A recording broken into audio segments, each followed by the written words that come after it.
আসসালামু আলাইকুম বন্ধুরা, কেমন আছো? আশা করি ভালো আছো। আজকে সারাদিন ঘরে বসে থেকে এইমাত্র বের হলাম একটু রিল্যাক্সের জন্য। আজকে তাপমাত্রা ছিল সর্বোচ্চ 38 ডিগ্রি ভিতরে 2টার দিকে। এখন তাপমাত্রা প্রায় 33। তো আমি এমন একটি জায়গায় এসেছি, দেবীদের পশ্চিম পাড়া। খুব সুন্দর একটি জায়গা।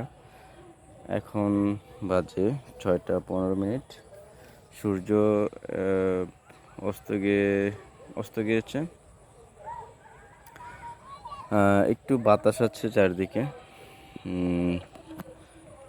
এই জায়গাটা আমি প্রায় সময় আসি। অনেক সুন্দর একটি জায়গা, মনোমুগ্ধকর পরিবেশ এবং নিরিবিলি বসে আপনি একটি যে গল্প করবেন সেই জন্য একটা বেস্ট একটি প্লেস হবে এই জায়গাটা। খুব সুন্দর বসে এখানে কথা বলার জন্য অনেক সুন্দর প্লেস আছে, যে দূর্বাঘাস যুক্ত। তো সেটাই বলছিলাম যে দিন শেষে আসলে একটু স্বস্তি পাওয়ার জন্য কিন্তু এখানে আসে। যা হোক, যত দিন যাচ্ছে আসলে আমাদের মনে হচ্ছে যে পৃথিবীটা আরও বসবাস করার ক্ষেত্রে কঠিন হয়ে যাচ্ছে। তাপমাত্রা যেভাবে দিন দিন বাড়ছে সেটার জন্য আমাদেরকে আসলে প্রিপেয়ার্ড থাকতে হবে সবসময়।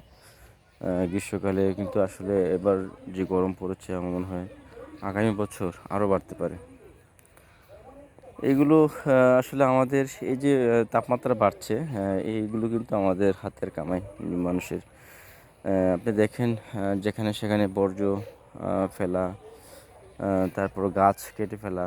গাছ যে এই যে একটা অত বড় রাস্তা করছে কিন্তু গাছপালা নেই। আমি যে হাঁটছি চারপাশে যদি গাছপালা লাগিয়ে দিত তাহলে দিন কিন্তু অনেক বড় হয়ে যেত। আমাদের বাংলাদেশের সমস্যা হচ্ছে যে গাছ কাটার পরে ওই জায়গায় আর গাছ লাগানো হয় না, এটাই সমস্যা। একটা গাছ বড় হয়েছে, আপনি ওই গাছটা যখন কাটার সময় হচ্ছে কাটেন, সমস্যা নেই, কিন্তু ওই গাছের জায়গায় আরেকটি গাছ লাগাইতে হবে।